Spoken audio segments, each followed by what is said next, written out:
হরে কৃষ্ণ। হিন্দুদের সবথেকে শত্রু কারা জানো?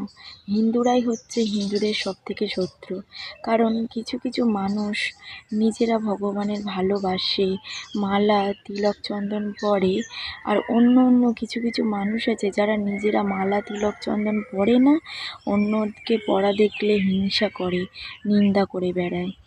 যেমন দেখবেন, কিছু কাঁকড়া যদি একটা পাত্রের মধ্যে রাখা যায়, সেই পাত্রে থেকে যদি কোনো কাঁকড়া ওঠার চেষ্টা করে উপরে, কিন্তু দেখবেন আর একটা কাঁকড়া গিয়ে সেই কাঁকড়ার পা ধরে টেনে নিচে নামিয়ে দেয়।